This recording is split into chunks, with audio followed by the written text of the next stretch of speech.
서 해결하신 말씀은 마가복음 8장 22절로 26절까지 있는 말씀입니다. 다시 만져주시는 주님의 손길, 다시 만져주시는 주님의 손길이라고 하는 제목으로 하나님 말씀 드리기를 원합니다.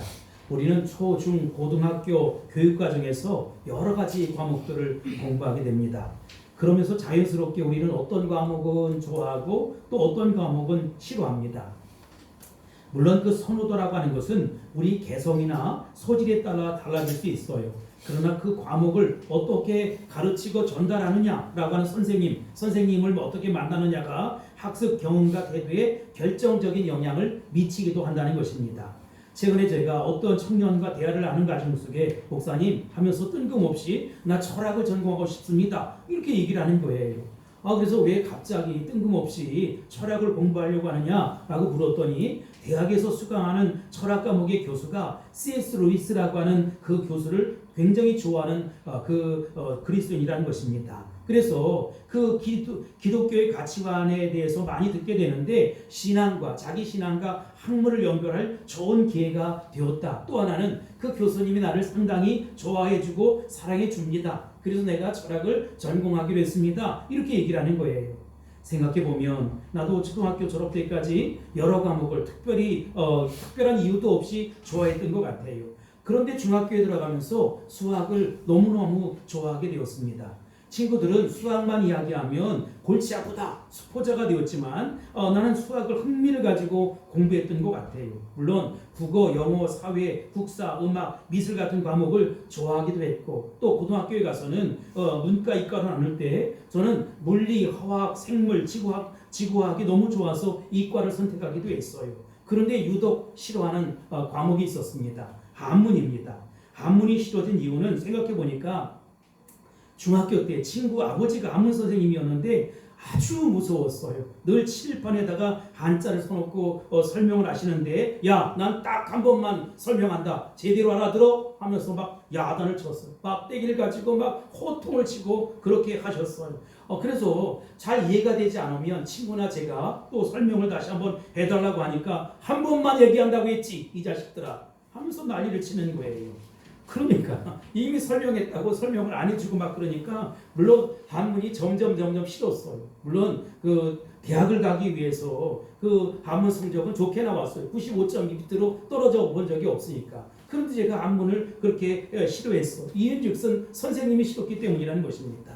그런데 반대로 수학을 좋아했던 원인이 뭘까 생각해 보니까 중학교 1학년 때 담임 선생님이 수학 선생님이었는데 똑같은 질문을 해도 여러 번 늘 친절하게 대답을 해주셨어요. 그리고 자주 앞으로 나와서 문제를 풀어보라고 하고 그리고 열심히 푼다고 잘한다고 친구들에게 박수를 요청하기도 하고 칭찬을 해주셨어요. 그런 이유로 나는 내가 수학을 굉장히 잘하나 보다 이렇게 생각을 했고 그렇게 해서 수학 경시대회에도 여러 번 참석을 했던 것 같아요. 이처럼 선생님은 대단히 중요합니다. 나는 본문 말씀을 묵상하다가 본문에 나타난 예수님이 마치 나의 예전에 수학 선생님 같다 이런 생각을 했어요. 어떤 소경이 사람들에 의해 예수님에게 끌려 나왔습니다. 치료를 위해서 나왔던 것이지요. 예수님께서 한 번 기도하셨는데 뭔가 조금 변하는 것은 있었지만 잘 보이지는 않았어요. 그럼 예수님은 거기에서 포기하지 아니하시고 또다시 그를 만져주시고 안수해 주셨습니다. 그래서 그가 보기 시작했다는 것이지요. 그리고 마침내 확실히 보았다는 얘기가 오늘 본문에 기록되어 있는 것입니다. 이것을 가리켜서 우리는 기적, 미라클이라고 합니다. 그러나 이 사건을 단순한 기적, 이 미라클이 아니라 사인, 표적이라고 이야기하고 싶습니다. 기적과 표적은 약간의 차이가 있어요. 표적은 기적을 포함합니다. 그러나 기적은 그 자체가 기적이지만 이 전달하고자 하는 중요한 메시지가 있는 것을 가리켜서 우리는 표적이다 이렇게 이야기합니다. 사인이라는 것이지요. 우리는 기적의 사건을 통해서 매우 중요한 어떤 영적인 교훈을 전달하기 위한 예수님의 의도가 담겨져 있다라고 하는 것을 이렇게 발견하게 돼요. 그래서 제가 미라클, 기적이 아니라 사인, 표적이라고 이야기하는 것입니다. 그렇다면 본문에 어떤 의미의 표적을 이야기하는 것일까? 우리가 살면서 시도해보지만 안 되는 것들을 종종 경험하게 됩니다. 그러나 본문에 나타난 표적은 그럼에도 불구하고 다시 시도할 수 있다. 주님은 다시 찾아오신다. 다시 만져주신다. 다시 세우신다라고 하는 아주 중요한 영적인 교훈을 우리에게 가르쳐주고 있다는 것입니다. 사랑하는 성도 여러분, 인생의 어느 순간에 다시 만져주시는 주님의 손길을 경험하고 체험할 수 있게 되길 바랍니다. 언제 그 주님의 손길을 다시 경험하고 체험할 수 있을까요? 첫 번째, 우리의 영적인 이해 영역에 있어서 주님의 다시 만져주심을 경험하고 체험할 수 있게 되길 바랍니다.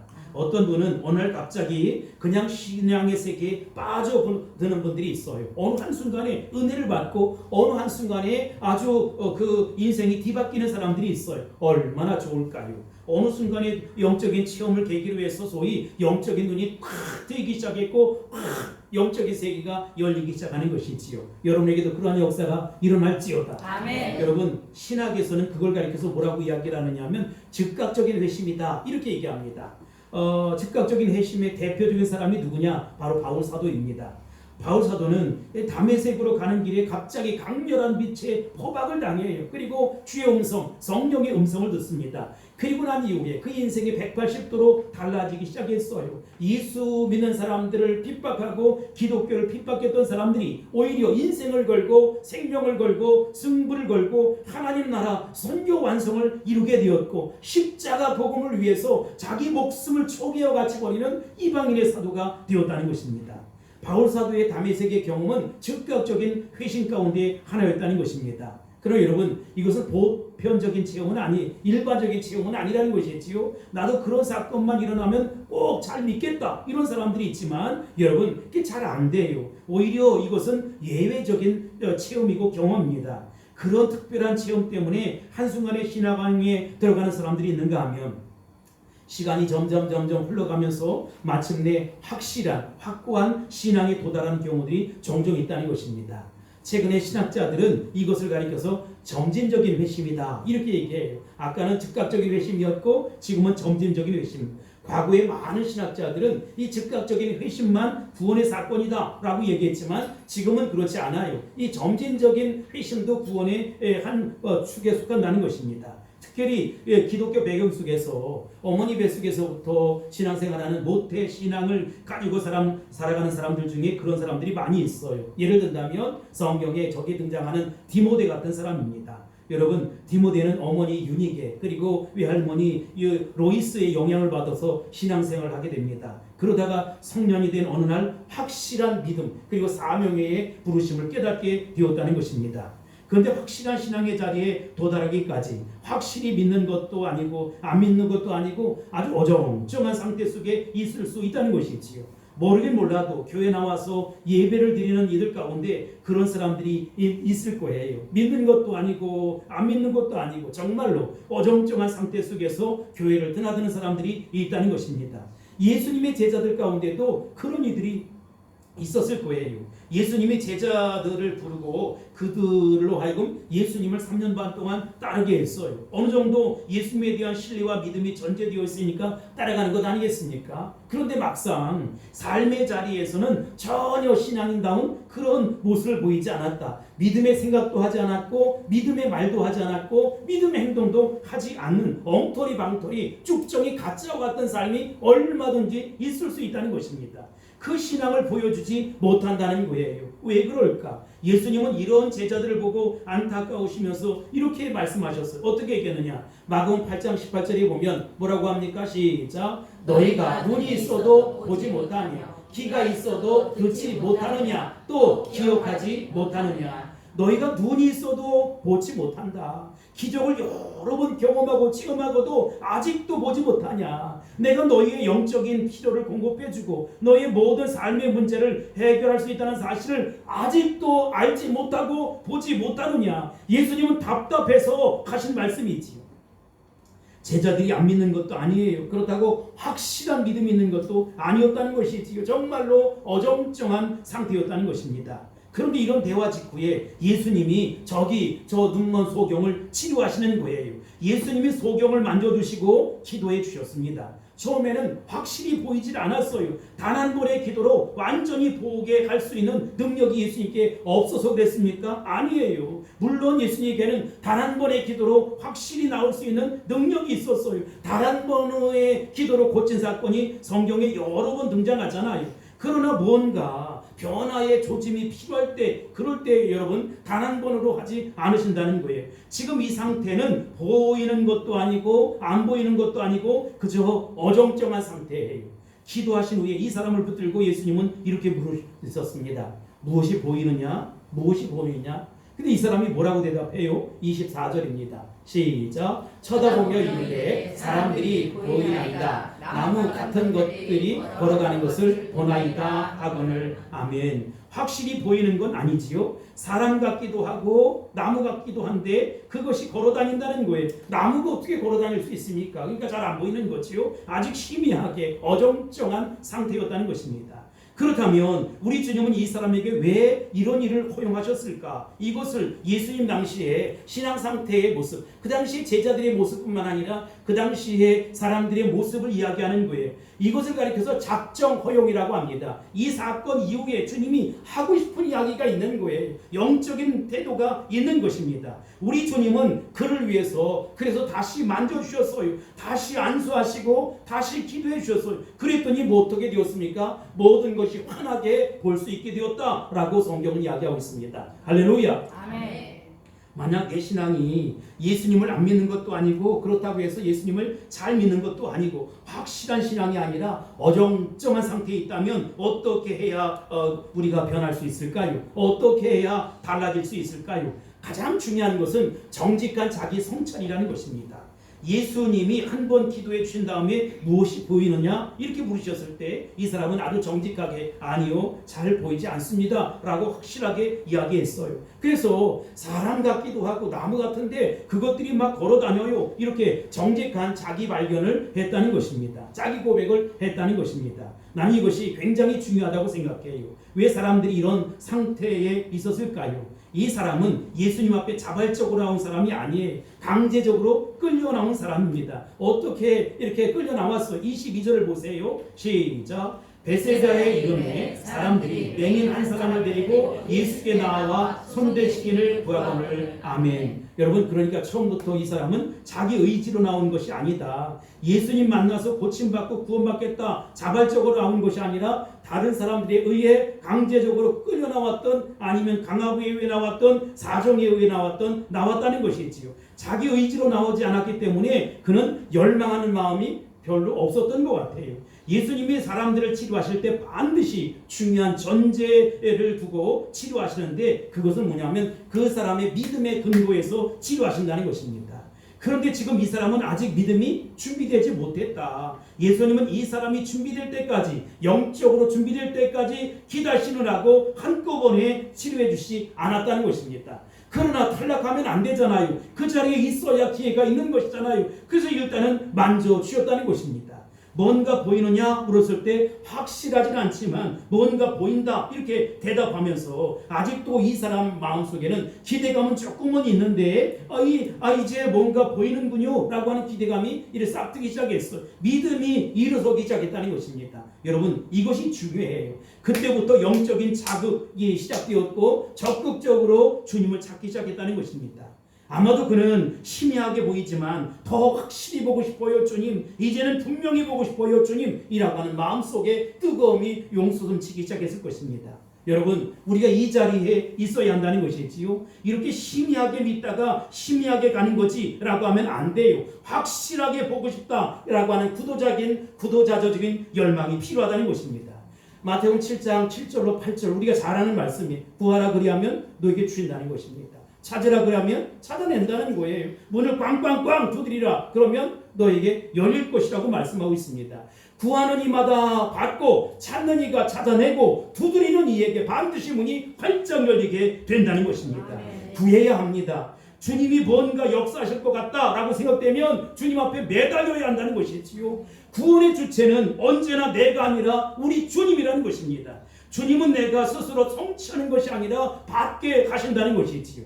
여러분 우리는 주님 앞에 나갈 때 뭘로 나가느냐? 기도와 찬양으로 나가요. 그래서 주님 앞에 나갈 때 기도를 많이 하고 찬양을 많이 해요. 그럼 우리 주님은 뭘로 오시느냐? 은혜로 오시는데 말씀의 은혜로 오시는 거예요. 그래서 우리에게 말씀의 은혜를 주시고 말씀의 능력을 주시고 말씀의 확신을 준다는 것입니다.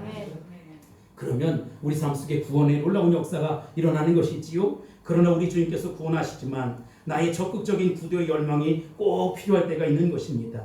구원받고자 하는 열망, 치료받고자 하는 열망, 내가 어찌해야 구원을 얻을 수 있습니까? 라고 하는 마음을 가질 때 주님께서 반드시 찾아오셔서 역사해 주신다는 것입니다. 그리고 눈을 열어주시고 갈 길을 밝혀 보여주시는 것이지요. 주님을 확실히 보고 주님을 분명히 고백하는 자리에 설 수 있게 되기를 예수님의 이름으로 축복합니다. 아멘. 내가 공자 앞에서 문자 쓰는 것 같지만 영어 공부할 때도 여러분 고비가 있잖아요. 처음엔 단어들을 막 열심히 외우고 공부합니다. 그 다음에는 단어가 어느 정도 익혀지면 기초적인 문법을 공부합니다. 그리고 나서 영어책을 읽을 수 있잖아요. 읽다 보면 왜 이렇게 모르는 단어가 많이 있는지 사전을 일일이 찾아요. 내가 이렇게 모르는구나. 신경질이 납니다. 그래서 많은 사람이 에이 모르겠다. 난 영어가 맞질 않는다 라고 하면서 집어치우는 경우들이 종종 있어요. 근데 놀라운 사실은 모르는 단어를 계속해서 외우고 문법을 적용해보고 자꾸 문장을 보다 보면 어느 날 한순간에 문장들이 이해가 될 때가 있어요. 몇몇 단어들은 잘 몰라요. 그런데 이것이 읽혀지기 시작한다는 것이지요. 아, 영어는 이렇게 해서 읽는 거구나. 이렇게 깨닫는 것이지요. 신앙의 단계도 마찬가지라고 생각합니다. 도대체 이해가 되지 않는다고 생각되는 그 자리에서 좀 더 성경을 읽고 연구하고 기도하다 보면 어느 한순간에 아, 예수님은 이런 분이시구나. 그런데 그 예수님이 나의 구원을 위해서 오셨구나. 그리고 예수님은 지금도 나에게 말씀하시는구나. 내가 주님 뜻대로 살아야지, 말씀대로 살아야지, 기도하면서 살아야지 라고 하는 신앙의 열망과 감동을 갖게 된다는 것입니다.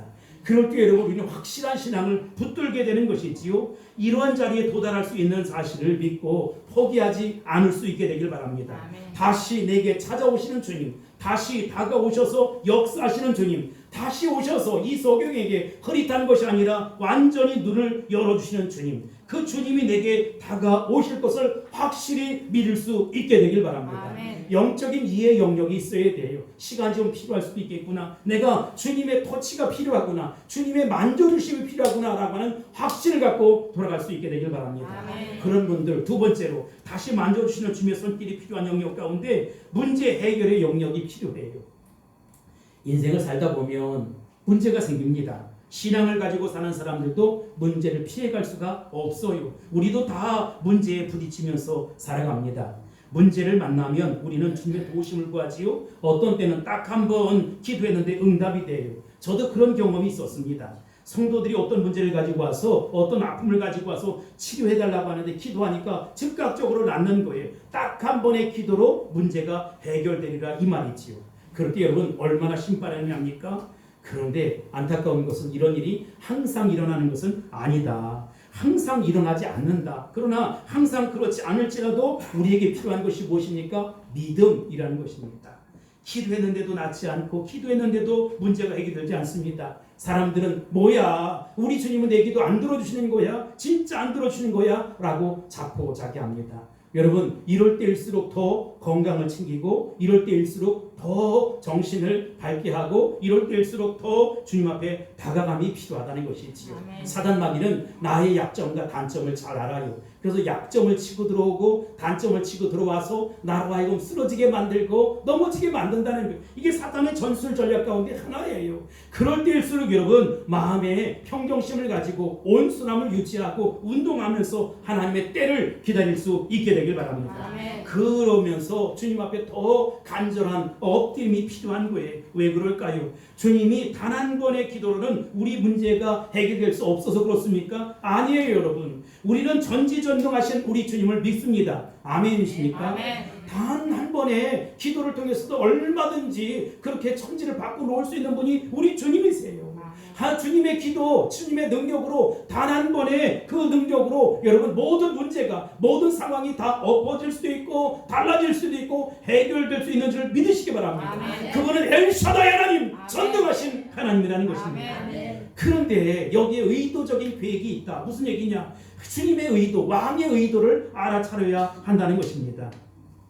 우리가 딱 한 번 기도하면 척척척척 문제가 해결된다면 여러분 어떻습니까? 야, 우리 주님은 해결사의 해결사. 그래서 나는 할 게 없어. 그냥 맡기기만 하면 돼 하고 해결사로 그냥 우리 주님을 맡기는 거예요. 주님 앞에 그냥 믿는 거예요. 이런 믿음도 대단하죠. 즉각적으로 역사해줄 테니까. 그러나 여러분, 우리 주님은 해결사가 아니라 나로 하여금 그분과 친밀한 연합을 이루기를 원하신다는 것입니다.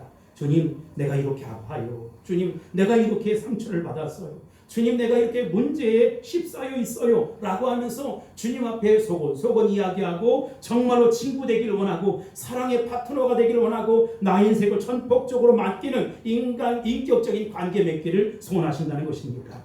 한 번에 해결되면 인격적인 관계가 성숙해 갈 수 있을까요? 여러분, 그렇지 않아요.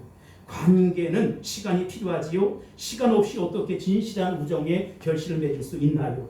부부 사이도 마찬가지입니다. 여러분, 서로를 향한 신뢰가 있어야 사랑이 무르익지, 사랑이 싹트지. 신뢰가 없다면 그냥 육체적인 그 언어만 하고 있는 거예요. 시간이 필요하다는 것입니다. 성도들도 마찬가지예요. 어떤 사건을 만나면 그 사건 속에서 여러 종류가 있어. 나에게 불리함이 있을까봐, 손해보험이 있을까봐, 다른 사람이 떠나니까 나도 떠나고, 아무 생각 없이 떠나고, 쭉정이들이 다 걸러지고 사라지게 돼요. 정말로 여러분, 그 자리에서 알곡신앙으로 남아 있을 수 있게 되길 바랍니다. 아멘. 주님 기뻐하는 자리에 서 있을 수 있게 되길 바랍니다. 아멘. 즉각적으로 해결되지 않아요. 우리 주님은 자동 판매기가 아니에요. 돈을 집어넣으면 콜라 나오고 돈을 집어넣으면 사이다가 나오는 그런 주님이길 원치 않는다는 것입니다. 주님은 나로 하여금 그런 자동 판매기가 아니라 인격적인 관계를 갖기를 원하신다는 것이지요. 한꺼번에 그래서 나의 모든 문제를 해결해 주시지 않으세요. 나이든 부모님이 자식들에게 유산을 한꺼번에 주지 않습니다. 제 자녀들의 일반적인 반응은 어떻습니까? 한꺼번에 받으면 어떨까요? 제가 이한 중간에 이재용 씨가 그 어머니 홍라희 여사에게 그 유산은 아니지만 재산을 물려받았대요. 얼마 정도 받았대요? 아들 이제 그 훈련소에서 다 끝나고 나서 같이 축하하는 자리에 가서 4천억을 받았대요. 5천억이라고 할 거예요. 놀라지도 않고 당연히 그 사람들은 뭐 그렇지. 여러분, 그런데 여러분, 제가 이야기하고 싶은 것은 그런 건 아니에요. 유산을 받으면 나몰라라 할 수 있잖아요. 그래서 한꺼번에 주지 않지요. 조금씩 주는 것이지요. 부모는 자식이 단지 상속자만 되는 걸 원하는 것이 아니라 진정한 자식이길 원한다는 것입니다. 어떤 사소한 문제도 서로 의논하고 의견을 주고받고 시간을 나누고 음식을 나누고 그렇게 사랑을 나누길 원한다는 것입니다. 예수님이 이 사람을 고치는 방법을 관찰해 보면 아주 인격적으로 접근하셨다라고 하는 것을 알 수 있어. 이 사건은 마치 에바다, 우리가 미리 살펴본 에바다 사건과 거의 비슷해요. 23절입니다. 시작. 예수께서 맹인의 손을 붙잡으시고 마을 밖으로 데리고 나가서 눈에 침을 뱉으시며 그에게 안수하시고 무엇이 보이느냐 물으시니 아멘. 먼저 예수님이 이 소경의 손을 어떻게 했대요? 붙잡았다는 거예요. 그런 다음에 어떻게 했습니까? 그 자리에서 바로 안수해서 고치지 않으셨다. 손을 잡고 마을 바깥의 조용한 곳으로 데리고 갔다. 다른 사람의 놀림감이 되지 아니하도록 데리고 갔다. 그리고 조용히 마을 바깥으로 나가셨어. 이 소경은 예수님이 어둠의 세월을 살아왔던 그의 손을 붙잡고 바깥 조용한 곳으로 나갔을 때 무엇을 느꼈을까? 아, 누군가가 내 손을 붙잡아 주는구나. 이분이 구원자이시구나. 이분이 예수님이시구나 라고 하는 것을 확실히 느꼈다는 것입니다. 그 따뜻한 손에 감촉을 느끼면서 이제 조용히 기도해 주시는 주님의 은혜를 힘입는 것이지요. 그때 주님이 침을 발라 뱉으시고 손으로 만져주셨고 기도해 주셨어요. 그때 뭔가 보이느냐 물었어요. 예, 주님 보이기 시작합니다. 확실하진 않지만 사람 같기도 하고 나무 같은 것들이 막 걸어다니는 것 같아요. 뭔가 보여요. 그래서 예수님이 또 그래? 그렇게 다시 한번 기도해 줄까? 네, 기도해 주세요. 확실하게 기도 요청을 하는 것이지요. 기도를 했어요. 그랬더니 여러분 어떻습니까? 그가 확실히 낫게 되었다는 것입니다. 아멘. 소경이 눈을 뜨게 되었다는 것입니다. 아멘. 여러분, 만약 이 사람이 처음에 에이 틀렸다. 나 안 보인다. 나 틀렸다. 에이 안 되는데 하고 돌아갔다 하면 어떻게 됐을까요? 주님은 우리가 포기하지 않는다면, 그분에 대한 기대감을 갖고 나온다면 반드시 그 문제를 받아주시고 치유해주시고 고쳐주시고 낫게 해주시고 함께 해주신다는 것입니다. 그래서 주님은 다시 한번 다가오기를 원하세요. 성경을 읽으면서 감동적인 건 중에 하나는 주님이 제2의 기회를 우리에게 허락해 주신다. 우리같이 성경이 더럽고 그냥 급하게 하려고 없고 아니면 짜증신경질이 온통 우리 삶을 도배하고 있는 이런 이들에게 단 한 번이 아니라 단 한 번으로 끝장내는 것이 아니라 다시 한번 은혜를 주신다. 얼마나 감사한 일인지 알 수 없어요. 그림의 나루토인데 요나, 여러분 요나는 불순종했어요. 하나님 말씀을 불순종했어요. 가라고 하는 곳엔 안 가고 반대 방향으로 배를 타고 도망가는 거예요. 그 결과가 무엇입니까? 물고기 뱃속에 들어가서 죽을 지경이었어요. 그런데 구원은 하나님께 있습니다 라고 고백하고 회개하기 시작하자 요나서 3장 1절에 보면 여호와의 말씀이 두 번째로 요나에게 임하니라 이르시되라고 말씀하고 있습니다. 하나님은 두 번째로 찾아오셔서 2절에 보면 일어나 저 큰 성읍 니느웨로 가서 내가 내게 명한 바를 그들에게 어떻게 하래요? 선포하라. 다시 한번 제2의 기회를 허락해 주었다는 것입니다.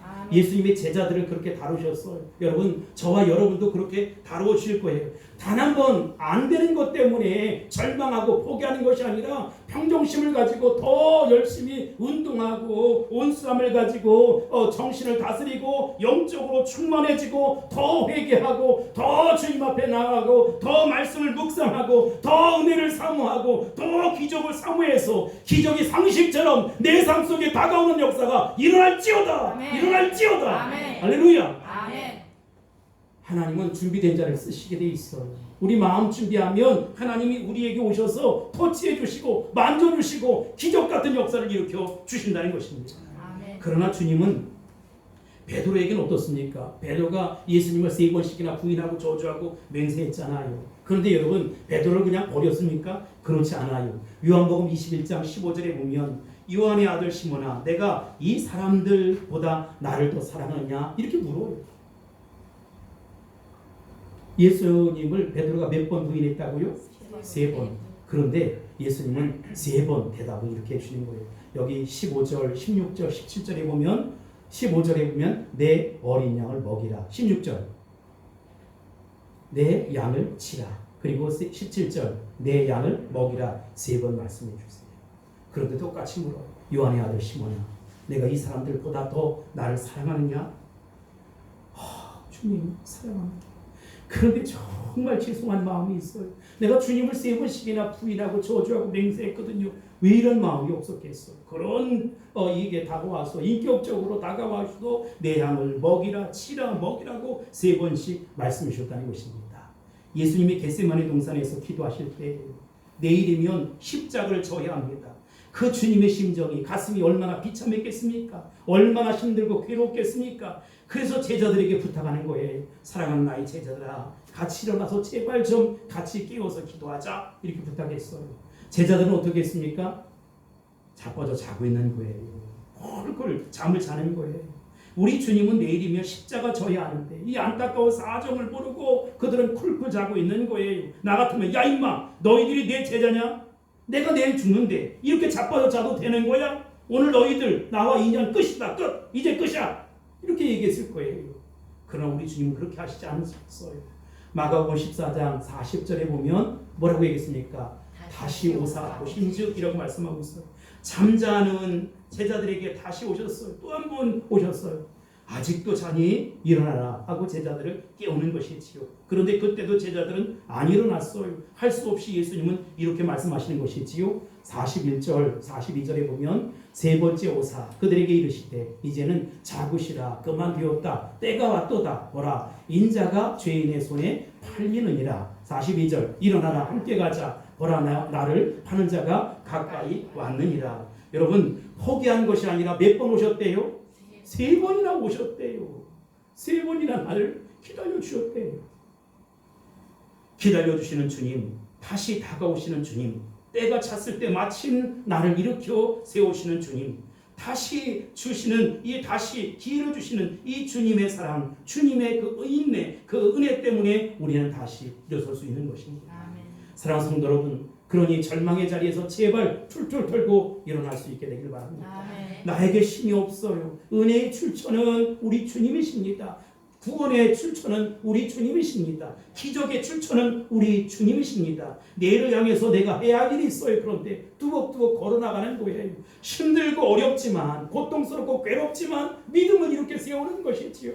너무 힘들어요. 너무 고통스러워요. 너무 괴로워요. 그래도 다시 만져주시는 주님의 손길을 의지할 수 있게 되길 바랍니다. 아멘. 왜냐하면 그 손길이 나의 구원이고 나에게 희망이고 나에게 비전이고 나의 모든 것이 되기 때문에 그렇다는 것입니다. 아멘. 한 일본 그리스도인의 아주 감동적인 수기를 읽은 적이 있어요. 그는 일본에서 크게 사업에 실패를 합니다. 그래서 1900년도 초기에 미국에 이민을 왔어요. 샌프란시스코 교회에서 장미 농장을 하기 시작했습니다. 바로 그 옆에는 스위스에서 이민을 온 한 사람이 같이 장미 농장을 경영하고 있었는데 두 사람은 굉장히 가까웠어요.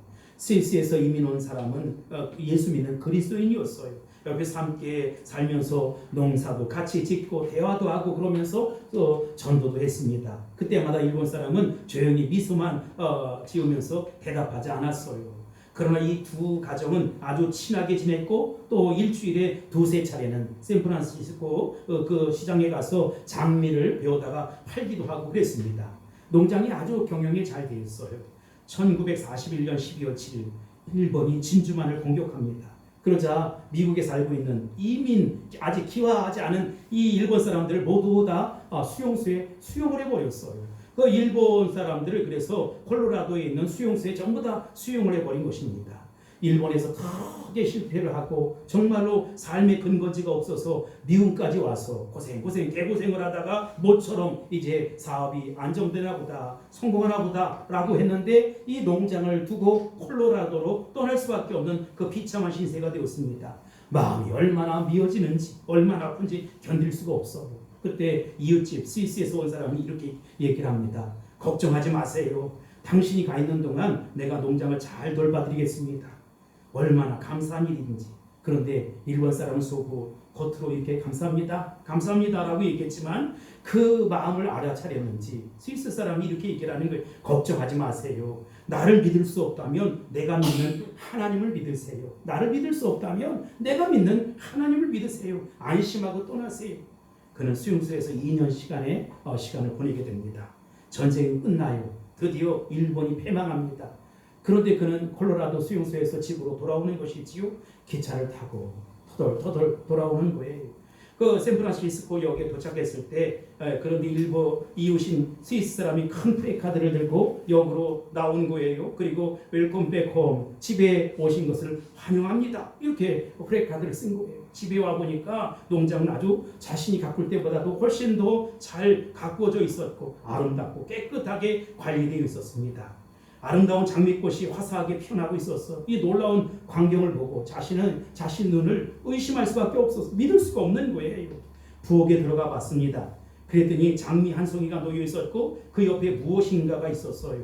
농장에서 그동안에 나왔던 2년간의 수익금을 저금해 놓은 적금 통장이었습니다.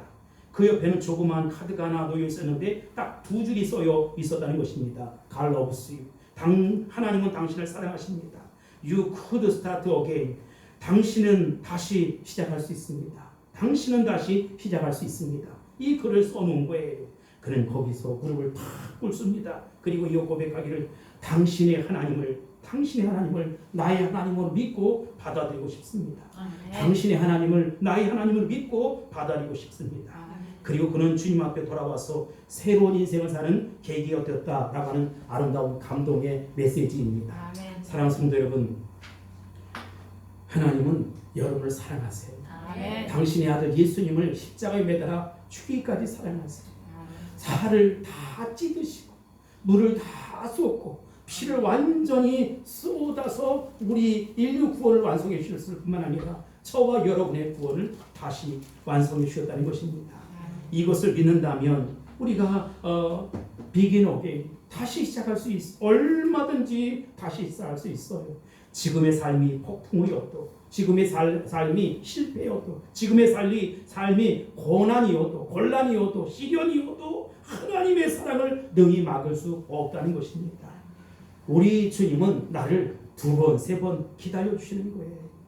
일어나서 함께 가자, 일어나서 함께 가자 라고 하는, 다시 만져주시고 다시 다가오시는 주님의 손길을 의지할 수 있게 되길 바랍니다. 아멘. 나는 아무것도 할 수 없어. 그러나 그 주님은 전능하신 하나님, 엘샤다이 하나님, 능력의 하나님이라는 것입니다. 아멘. 그 주님을 믿을 수 있게 되길 바랍니다. 아멘. 여러분의 인생을 걸고 승부를 걸고 생명을 걸고 하나님 나라와 선교 완성을 위해서 여러분의 삶을 드리겠다고 결단하고 헌신할 수 있게 되길 바랍니다. 아멘. 결단하는 여러분을 받아주실 것입니다. 아멘. 헌신하는 여러분을 받아주실 것입니다. 아멘. 그렇게 살겠다고 다짐하는 여러분을 받아주실 것입니다. 아멘. 다시 만져주시는 주님의 거룩한 손길을 만나는 저와 여러분이 다 될 수 있기를 주의 이름으로 축복합니다. 아멘. 축원합니다. 아멘. 선포합니다. 아멘. 할렐루야.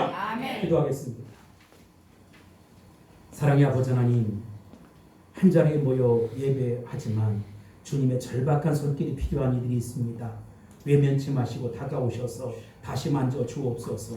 따뜻한 손길, 능력의 손길, 거룩한 손길, 피 묻은 손길 얹어 주시사 능력과 권세가, 치료와 은혜가 임하는 이 아침 되게 축복하여 주옵소서. 사랑 많으신 예수님의 이름으로 간절히 기도합나이다. 아멘.